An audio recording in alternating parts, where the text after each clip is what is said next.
என்னுடைய வணக்கம் அண்ட் நன்றியும். இன்னைக்கு படம் பார்த்து நான் கடைசி 10 நிமிஷம் வந்தேன். நீங்கள் இதுக்கு கொடுத்த ரெஸ்பான்ஸ் வந்து எங்கள் எல்லாருக்கும் ஒரு பெரிய நிம்மதி பெருமூச்சம் கொடுத்தது. உங்கள் எல்லாருக்கும் படம் பிடிச்சி ரொம்ப நன்றி. படத்தோடைய இந்த கிளைமேக்ஸை பார்த்ததை அது மட்டும் சொல்ல வேணாம்னு மட்டும் கேட்டுக்கிறோம். நான் உங்களுக்கு எப்படி இது ஒரு புதிய அனுபவமாக இருந்ததோ அது மாதிரி படம் பார்க்குற அத்தனை பேருக்கு ஒரு புதிய அனுபவமாக இருக்கும்னு நாங்கள் நம்புகிறோம். அதே போல் படம் பார்க்குற ஆடியன்ஸும் அதை வெளியே சொல்லாமல் கட்டி காப்பாற்றவும் எங்களுக்கு முழு நம்பிக்கை இருக்குது. ஏன்னா அவங்களுக்கு கிடைச்ச எக்ஸ்பீரியன்ஸ் மற்றவங்களுக்கு கிடைக்கும்னு சொல்லிட்டு மிக்க நன்றி. இந்த படத்துக்கு இவ்வளோ தூரம் இருந்து நீங்கள் எழுதுனது, இன்டர்வியூஸ் எடுத்தது மிகப்பெரிய சப்போர்ட்டாக இருந்தது. இதுக்கப்புறம் நீங்கள் எழுத போகிறதும் நீங்கள் என்ன சொல்கிறது, உங்களோட வீடியோஸாக இருக்கட்டும் எல்லாமே வந்து இந்த படத்துக்கு பெரிய உறுதுணையாக இருக்கும்னு நான் நம்புகிறேன். மிக்க நன்றி. டைரக்டர் நித்திலன், மம்தா மோகன்தாஸ், டைரக்டர் பேசுவார், உங்களுக்கு மற்ற நடிகர்கள் பேசுவாங்க. எல்லாருக்கும் வணக்கம். ஒன்று சொன்ன மாதிரி குருவமொழிக்கு அப்புறம் நான் வந்து இதே இடத்துக்கு நான் மீட் பண்ணுறேன். ரொம்ப சந்தோஷமாக இருக்குது. என்ன எழுத போய் என்ன சொல்ல போகிறீங்கிற ஒரு மாதிரி பதட்டமாக இருக்குது. நான் ஃபஸ்ட் டைம் வந்து இவ்வளோ க்ரௌடட் இந்த படத்தை நான் பார்க்குறேன். எடிட்டு கூட நானும் பார்த்து இங்கே கைத்தட்டல் வருமா, இங்கே எமோஷன் வருமா, இங்கே சிரிப்பாங்களான்னு ஒரு மொமெண்ட்டாக நான் பார்த்துட்டே உட்காந்து ஒரு மூலையில் இருந்தேன். அப்புறம் ஃப்ரெண்ட்ஸ் எல்லாம் சொல்லுவாங்க, இல்லைப்பா பார்த்து எங்கெல்லாம் பார்க்கும்போது நிறைய பேச மாட்டாங்க, ரொம்ப பிரில்லியண்ட்டாக அமைதியாக இருப்பாங்க, மெச்சூர்டாக இருப்பாங்க, கிளாப்ஸ்லாம் அடிக்க மாட்டாங்க அப்படிலாம். ஆனால் உட்காந்து படம் பார்த்தா எங்கே பார்த்தாலும் கிளாப்ஸ் வருது, எங்கே பார்த்தாலும் சிரிப்பு வருது. எனக்கு ஒரு மாதிரி ரொம்ப சந்தோஷமாயிடுச்சு. இது எப்படி எக்ஸ்பிரஸ் பண்ணுறதுன்னு தெரியல. ரொம்ப சந்தோஷமாக இருக்கேன் நான் அன்றைக்கி. தேங்க்யூ, ரொம்ப நன்றி, எல்லாருக்கும் நன்றி. அது எப்படி 50வது படம் ரஜினி சார் வந்து பாம்பு ஒரு இது இருக்கு சென்டிமெண்ட், அது வந்து தான் படம் இருக்கு அப்படின்ற மாதிரி. அதை எப்படி மக்கள் வந்து சேர்த்தீங்க? பாம்பு எடுத்து அதெல்லாம் இல்லை, பஸ் கதைக்குள்ள அதை இன்ட்ரெஸ்ட் கிரியேட் பண்ண பண்ணேன். அது 50வது படத்துல பாம்பு, 60வது படத்துல முதல்ல இது 50வது படம் நினைச்சு பண்ணல. முதல்ல அந்த ஸ்கிரிப்ட்ல ஏற்கனவே அது இருந்தது. அது நான் நடிக்கும்போது அது எப்படியா இருக்குன்னா, அது ஒரு சூழலாவோ, அது சிச்சுவேஷனாகவோ, இல்ல அந்த வர இன்னொரு கதாபாத்திரத்து தன்மையாகவோ அந்த மாதிரி ஒரு கணக்கில் தான் பார்க்கும்போது நீங்க சொல்லுதான் எங்களுக்கு இப்படி ஒரு நடிச்சா குப்பத்தொட்டி நடிக்கும்ன்றது எப்படி நீங்க இந்த செட்டிங் எடுத்துறீங்க? நான் இப்பதான் ஒரு விஷயம் சொல்லாதீங்கன்னு சொன்னேன். கேக்குறீங்களா? என்ன தயவு செஞ்சு கிளைமேக்ஸ் மட்டும் இல்ல சில விஷயம் உங்களுக்கு படமாக்கும்போது தெரியும். முதல்ல சொன்னேன், சில படமாக்கும்போது தெரியும் உங்களுக்கு இதை சொல்லணும், இது சொல்லக்கூடாது, இது சொன்னா பிரச்சனை இல்ல, இது சொன்ன பிரச்சனை அப்படின்னு உங்களுக்கே தெரியும் இல்லையா? அதெல்லாம் சொல்லாதீங்க. பிரச்சனை இல்ல, அதாவது அது பிரச்சனை இல்ல. இல்ல எது சொல்லலாம் சொல்லக்கூடாது உங்களுக்கு தெரியும். உங்களுக்கு எதெல்லாம் சுவாரஸ்யப்படுத்துவோ தெரியாம இருந்த போது அந்த சுவாரஸ்யப்படுத்தினதையும் நீங்க தெரிவிக்க வேணாங்கிறதா வேண்டுகோள். தமிழ்நாட்டில் 40 லட்சம் பேர் 50வது நீங்க அடிக்கிறீங்களா? இதுவும் நல்ல கேள்வியா இருக்கு.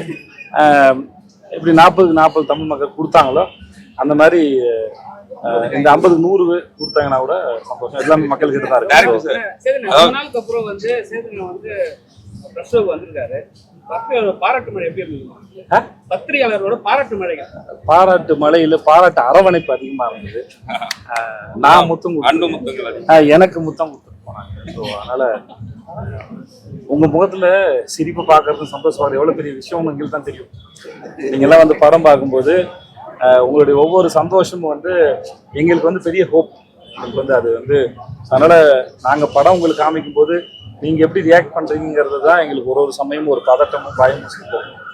இன்னைக்கு இப்போ பத்திரிகை நண்பர்கள் அத்தனை பேர் வந்து இது இந்த படத்துல அவங்களும் ஒரு நபராக இருந்த இயக்குனராகவோ, நடிகராகவோ, தயாரிப்பாளராகவோ, இல்லை நண்பராகவோ, குடும்பத்தில் ஒருத்தராக இருந்தால் எந்த அளவுக்கு ஒரு மகிழ்ச்சி இருக்குமோ அந்த மாதிரி இந்த படத்தோட வெற்றியோ இல்லை இந்த படத்தோடைய நீங்கள் பார்த்த நல்ல படம் பார்த்தங்கிற உங்களுடைய சந்தோஷம் இருக்குல்ல, அது வந்து இதில் இருக்க ஒரு உறுப்பினராக நீங்கள் பிஹேவ் பண்ணது வந்து எனக்கு வந்து பெரும் மகிழ்ச்சி இருக்கும். அதுக்கு ரொம்ப நன்றி. டைரக்டர் சார், ஒரே ஒரு கேள்வி. அதாவது படம் 2 படம் வெற்றி படம் ஆயிடுச்சு, அது வாழ்த்துக்கள். அதான் வந்து ஒரு 5-6 வருஷத்துக்கு முன்னாடி சொல்லிருந்தீங்க சூப்பர் ஸ்டாருக்காக ஒரு கதை வச்சிருக்கேன் டபுள் ஆக்ட்னு, அதை சொல்லிட்டீங்களா? இல்ல அது சூப்பர் ஸ்டாருக்காக அடுத்த படத்துக்காக? இல்ல, நான் சூப்பர் ஸ்டார் மட்டும் இல்ல, நான் எல்லாரும் கூட ஒர்க் பண்ண ஆசையா இருக்கு. நான் முன்னாடி ஸ்டேட்மெண்ட் சொல்லல, இருந்தா அது ரூம் 2 டபுள் ஆக்ட் ஸ்டோரி ஒன்று இருக்கு. இல்ல அந்த மாதிரி நான் எதுவும் சொல்லல. ஆனா எல்லாரோட ஒர்க் பண்ண ஆசையா இருக்கு. இது நீங்க கொண்டு வந்தனால அதுக்கு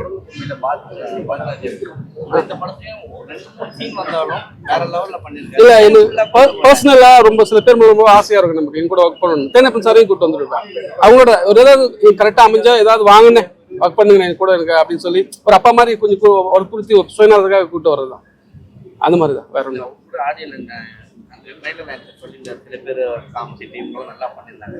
ஆஹா. ஸோ படத்துலயும் முகத்தின் சொன்ன மாதிரி நிறைய பேர் அவர் சொன்ன மாதிரியே தான் நடிச்சிருந்தாங்க. அதை தாண்டி ஏதாவது பண்ணியிருக்காங்க. படம் பார்த்துட்டீங்களா நீங்க? இப்பதான் பார்த்து புரியல. அந்த டைம் சொல்லட்டுமா? இல்லைங்க, படம் புரியல. கேட்டீங்களா? இல்ல நீங்க இவரை கேட்க தாண்டி தான் பண்ணீங்களாங்க. அவர் வந்து இந்த தாண்டி வரா பண்ணும்போது படம் பார்க்காதவர் கேட்கிற கேள்வி ஆச்சு. படம் பார்த்து கேக்குறீங்களே, அது குழப்பம் இல்லை. கரெக்டா அந்த அந்த நடிப்புக்கு இவங்க தான் கரெக்டா சூஸ் பண்ணிருப்பாங்க அப்படின்னு. ஏன்னா மணிகண்டன் வந்து செட்டிலா 2-3 சீன் வராதுனாலும் ஆனா பவர்ஃபுல்லா இருக்காங்க. எப்படி சிங்கப்புலி ஒரு சீன்ல வேற லெவல்ல இருக்கும். அதுதான் நாங்க கேட்கறோம். அண்ணா இதெல்லாம் எதுவும் சொல்லாதீங்க. பேர் நடிகர் பேர் அப்படிலாம் பாருங்க, அப்படிலாம் ஒண்ணுமே கிடையாது. நம்ம இந்த ஒரு கதாபாத்திரம் சூஸ் பண்ணி தர தேனப்பன் சார், பாரதாஸ் சார் முதல்ல வந்து இந்த எமோஷன், அப்புறம் அவங்க இல்லாட்டி அந்த வயசுல இருக்க வேற யாராவது தேவைப்படுறாங்க. கரெக்ட் தானே? அப்படிதானே? ஸோ இவங்க கூட வேற ஒர்க் பண்ணதுனாலையும் இவர் மேல ஏற்கனவே நம்பிக்கை இருக்கிறதுனாலையும் அவங்க இருக்கும்போது இன்னும் ரொம்ப கோஆபரேட்டிவா இருப்பாங்க. நம்புவாங்க. இப்போ தேனப்பன் சாரோடையும் பாரதாஸ் சார் நான் இருக்கும்போது இவரோட போன படத்துல இருந்த அனுபவத்தையும் இவன் வந்து செஞ்சு விட்டுருவான் அப்படின்னு ஒரு இந்த பாசிட்டிவா சொல்றது இருக்குல்ல, அது படம் ஒர்க் பண்ணும்போது ரொம்ப கான்ஃபிடண்டா இருக்கும்ல. நான் ஒரு முறையும் சார் ஒரு கதையை பேப்பர்ல இருக்க தாண்டி படம் ஆக்கும்போது இருக்கிற ப்ரெஷர் இல்லை. நான் நினைச்சதெல்லாம் வருதான்னு தெரியாது, இல்லை கிடைக்கிறத வச்சு அதை நினைச்சதை போல மாத்துறதுன்னு ஒரு கணக்கு இருக்குது. ரெண்டுத்துக்கு நடுவில் போராட்டம் தான் இந்த ப்ரொடக்ஷன்ல இருக்கிறது. ஸோ அதுல தெரிஞ்சவங்க ஏற்கனவே வேலை பார்த்தவங்க இருக்கும்போது இன்னும் நம்பிக்கை இருக்கும். நம்ம யாராவது நம்பும் போது அது ஒர்க் பண்ணும்போது ரொம்ப கம்ஃபர்டபுளா இருக்கும். வேற எந்த ரீசன் நீங்க தான் கேட்டீங்க அந்த கேள்வியை. நான் அப்பயே உங்ககிட்ட ஒரு பதில் சொன்னேன். எனக்கு அதுல உடன்பாடு இல்லை, கொஞ்சம் போர் அடிச்சாலுமே சில நல்ல கதையில் வரும்போது அதெல்லாம் அந்த கதவை இன்னும் திறந்து வச்சிருக்கேன், என்ன நான் மூடலை. அது காரணம் நிறைய பேர் தாத்தாவெல்லாம் அடிக்க சொல்றாங்க அப்படின்னு உங்கள்கிட்ட சொன்னேன். நிறைய வருது. பட் இருந்தாலும் எனக்கு மொத்தமா நோ, இந்த வில்லனுக்கு நோ சொன்ன மாதிரி, சப்போர்ட்டிங் ஆக்டருக்கு நோ சொன்ன மாதிரி, ஏன் நோ சொல்லலைன்னா இந்த மாதிரியான யாராவது ஒருத்தர் வருவாங்க அப்படிங்கிறக்க கதவை திறந்து வச்சுக்கன்னு உங்களுக்கு நான் அன்னைக்கே சொன்னேன். அதான் இப்ப சொன்னேன் நானே. இந்த மாதிரி ஏதாவது ஒரு சர்ப்ரைஸ் வரும்போது நமக்கு 1-2 கணக்கு இல்லை. நீங்க நல்லா வந்ததுன்னா பண்றதுக்கு என்ன அவ்வளவுதான் கணக்கு. அதாவது தொடர்ந்து பண்ணாலும் மக்கள் போர் வச்சு. ஸோ நீங்க வந்து ரொம்ப இப்போ இந்த படம் பண்ணும்போது நமக்கு இது நம்பிக்கை இருக்குல்ல, நீங்க பார்ப்பீங்க, நாங்கள் நம்பணும். ஏதோ உள்ள பிடிச்சிச்சு, அது சந்தோஷம். இப்போ நம்ம ஒரு கணக்கு போட்டு வேலை செய்யறோம், அது பார்த்து மக்களும் நீங்களும் பார்த்து கொண்டாடும்போது ஓகே நம்ம போட்ட கணக்கு ரீச் பண்ணுறோம் அர்த்தம். சில வேலை நடக்கலன்னா போட்ட கணக்கு எங்கேயும் தப்பு பண்ணியிருக்கணும் அர்த்தம். இதுதானே இதில் இருக்குது. ஸோ இனிமே பண்ணணும் அப்படின்னா அது அமைஞ்சு போச்சுன்னா பண்ணுவோம். தொடர்ந்து பண்ணா அது மக்களுக்கு போர் அடிக்கும். பெரிய ஒரு சர்ப்ரைஸ் இருக்காது. இப்போ நானும் நத்திலும் சேர்ந்து இப்படி ஒரு படம் பண்ணிட்டோமா, இந்த மாதிரி காம்பினேஷன் 3 படம் பண்ணா உங்களுக்கு எதிர்பார்ப்பு பெருசா இருக்காது. நல்லா இருக்கும் இல்லை இந்த மாதிரி தான் இருக்குன்னு ஒரு கணக்கு வந்துடும். ஸோ அதனால கேப் விட்டு வேற வேற பண்ணும்போது வேற ஒரு எக்ஸ்பீரியன்ஸ் கிரியேட் பண்ணணும் கணக்கு தான். மேடம் வந்து வணக்கம் வணக்கம். நீங்க வந்து நல்லா பண்ணுங்க. ஆனா அந்த பிடி இதோட நிறுத்திருக்காரு, ஏதாவது எக்ஸ்ட்ரா ஹீரோ கூட அந்த டைலாக் எனக்கு இந்த கொடுத்துருக்கலாமே அப்படின்னு ஏதாவது கேட்டீங்களா? ஏன்னா நீங்க வருவீங்க, இந்த பிடி இது மட்டும் முடிச்சுட்டு போயிடுவீங்க செட்டெல்லாம். என்னை பொறுத்த வரைக்கும் ஐ திங்க் கொடுத்த ரோல் அவ்வளவுதான் இருக்கு. ஆனா கொடுத்த ரோல் நல்லா பண்ணியிருக்கு. அந்த பேசிக்கலி முன்னாடியே சொன்னாங்க, அந்த த்ரெட்டுக்கு கரெக்டான சப்போர்ட் எங்கே இருக்கணும் அந்த மாதிரி ஒரு சப்போர்ட் பண்ற ஒரு கேரக்டர் தான் நான் பண்ணியிருக்கேன். But it's a privilege to be a part of a very very good film. நீங்க எல்லாரும் பார்த்து வெளியில வரும்போது கண்ணுல you all had tears in your eyes. ஆனா நம்மளையெல்லாம் பார்க்கும்போது அந்த சிரிப்பு இருக்குல்ல, அது மட்டும்தான் ഏറ്റവും பெரிய feedback. So happy to see this. And for me, this is probably the first time I'm standing in front of a press like this in Tamil Nadu after a movie. So thanks for coming, press, all of you. And முக்கியமா வந்து இந்த போலீஸா பார்த்த கல்கி இருக்காரு, அதான் இவர் இருக்காரு படத்துல கேமராமேன், இவர்தான் படத்தோட கேமராமேன் டிகேபி, டிசைனர் கல்கி. ஒரு வணக்கம் சொல்லியா போலீஸ் எல்லாருக்கும் வணக்கம். இவர் ஏற்கனவே அவருடைய குரங்கு பாவை படத்தை திருடன் நடிச்சிருப்பாரு. உங்களுக்கு வினோத்தை தெரியும், பேச விரும்புறியா? இதை சொல்ல விரும்புறேன், சொல்றேன். எல்லாருக்கும் வணக்கம். என் பேர் கல்கி. கல்கி பேர் யார் வச்சா? இவரு தான் என் இயக்குனர் தான் பேர் வச்சாரு. என் இயக்குனர் தான் பேர் வச்சாரு கல்கின்னு. சேதனனோட 50வது படம். எல்லாரும் படம் பார்த்துருப்பீங்க. ரொம்ப சந்தோஷமா இருக்குது. அண்ணனோட வெற்றி படத்துல நான் இருக்கணும் அப்படின்றது பெரிய சந்தோஷம். இந்த சந்தோஷத்துல இருந்து மீளவே இல்லை. தேங்க்ஸ்ண்ணா, தேங்க்யூ. சார் அவர் பேசணும்னு சொன்னார். இப்போ முடிஞ்சதா அந்த மாதிரியான ஒரு ஆளை உங்களுடைய சமூகத்துல நியூஸ் பேப்பரா இருக்கட்டும் எல்லாமே இந்த செய்திகள் வரதான் உங்களுடைய பாயிண்ட் ஆஃப் வியூ, உங்களுடைய ஹீரோவான ஒரு பாயிண்ட் ஆஃப் வியூல நீங்களும் சமூகத்துல தான் இருக்கீங்க. அந்த மாதிரி ஒரு ஆளை என்ன பண்ணலாம் இந்த இந்த அரசாங்கமும் நம்ம என்ன பண்ணலாம்னு நினைக்கிறீங்க? இல்லப்பா, நான் என்ன சொன்னாலும் கதை தெரிஞ்சிடும். என்ன பண்ணலாம்? இல்ல அதை சொன்ன என்ன சொன்னாலும் கதை தெரிஞ்சிடும். இந்த கேள்வி நான் முழுக்க முழுக்க உங்கள்கிட்ட கேட்டுக்கிறது ஒன்னே ஒண்ணுதான். சொல்லுவாங்களா, தன்வினை தன்னை சுடும்னு சொல்லுவாங்க இல்லையா? அது ஒரே முன்னாடியே சொன்னாங்க, நன்மையும் தீமையும் பிரதர வாராங்கிறது வந்து பிற மேல செலுத்துற வெறுப்போ கோவமோ அந்த கத்திக்கு எப்பவுமே ரெண்டு பக்கம் கூர்மையா இருக்கும்.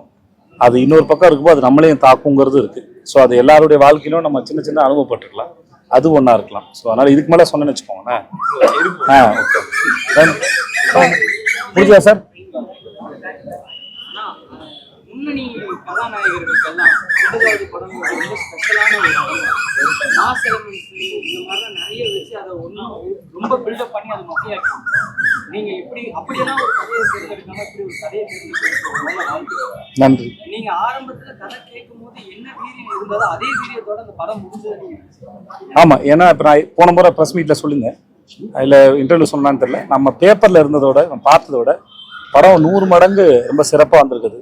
அதுக்கு முக்கியமான காரணம் இயக்குனரும் தயாரிப்பாளரும் இல்லை டெக்னீஷியன் சொல்லலாம்.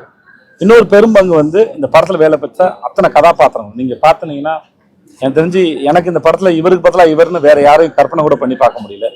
அந்த மாதிரி அமைஞ்ச கதாபாத்திரம் எல்லாரும் அதை ரொம்ப பொறுப்போடையும். இப்போ நட்டி சார் வரும்போது அது கொஞ்சம் எலிவேட் ஆகுது, அருள்தாசன் இருக்கும்போது, இப்போ கல்கி இருக்கும்போது, வினோத் இருக்கும்போது, அனுராக் கஷ்யப் சார் அவர் இருக்கும்போது, அபிராம் மேடம் இருக்கும்போது, மம்தா பண்ணும்போது, இப்போ நீங்கள் கேட்குறீங்களா மம்தாக்கு எப்படி என்ன, நீங்கள் உங்க கேரக்டரை பற்றி கேட்டீங்க இல்லையா? அந்த மாதிரி ஒருத்தரும் யார் மேலேயும் எந்த போட்டியும் போடாமல் இன்செக்யூரிட்டியாக இல்லாமல் தன்னுடைய கதாபாத்திரத்தையும் தனக்கான ஸ்பேஸையும் ரொம்ப அழகாக கையாளணும்னு நினைச்சதாக இருக்கட்டும், அதை அவங்க புரிஞ்சுக்கிட்ட விதமாக இருக்கட்டும், இது எல்லாமும் சேர்ந்து தான் இந்த படம் இத்தனை மடங்கு வளர்ந்து வந்தது. நான் வந்து பேப்பரில் பார்க்கும்போது அதை கற்பனை பண்ணும்போது என்னுடைய கற்பனையில் இப்படி ஒரு படமாக அது இல்லை. ஸோ அந்த படம் நடந்துற விதம், நடக்கிற லொக்கேஷன்ஸ், அந்த வீடு லொக்கேஷன் அமைஞ்சது எல்லாமே சேர்ந்தா இந்த படத்துக்கான ஒரு பெரிய பிளஸாக நான் பார்க்குறேன்.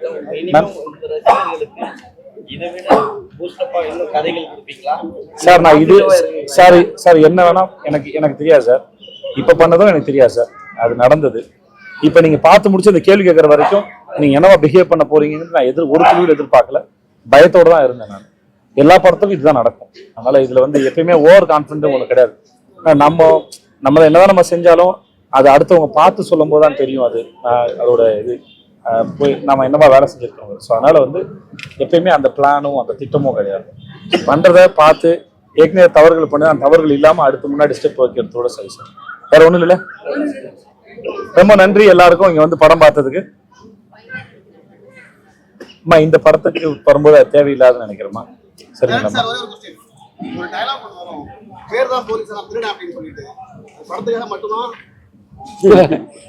இல்ல முரணாசில வைக்கணும், ஐரனியா இருக்கணும்ன்றதுக்காக தான். ரெண்டு ஒண்ணுதான் போலீஸ் பேசினா காமெடி. இல்லைண்ணே, இது போலீஸ்ன்றது பேரு திருடன் பேர் போலீஸ். ஒருத்தர் கொஸ்டின் கேட்டாங்க, இது இன்டர்வியூல கேட்டாங்க, போலீஸ் ஸ்டேஷன்ல வந்து நிறைய முரணா நடக்கணும்னு ஆசைப்பட்டேனே. இவர் வந்து பார்பர், ஆனா பேர் மகாராஜா. பார்பர் மகாராஜா நீங்க சொல்ற அளவுக்கு அது சொன்னால அந்த இடத்துல ஒரு திருடனுக்கு போலீஸ்னு பேர் வைக்கும்போது அது ஒரு ஃபன் இருக்குல்ல, சொல்லும் போது கேட்கும் போது மற்றவங்களுக்கு அது ஷாக்கா இருக்குல்ல. நான் ஃபர்ஸ்ட் கேட்கும் போது அது ஒரு ஃபன்னு தான் சார். நான்லாம் காப்பாத்தல சார். அது அவனுக்கு இன்னமும் பழக்கம் இல்லை. இன்னும் வந்து அவன் நிஜமாவே அவன் இன்னசென்ஸ் தெரியாது. நீங்க இன்னும் 2 படம் கழிச்சு நாலாம் படம் என்ன பண்ணா ரொம்ப பயன்படுறேன், பழகிறது தான் வேற. முடிச்சுக்கலாமா சார்? நன்றி சார், ரொம்ப நன்றி சார், ரொம்ப நன்றி. தேங்க்யூ.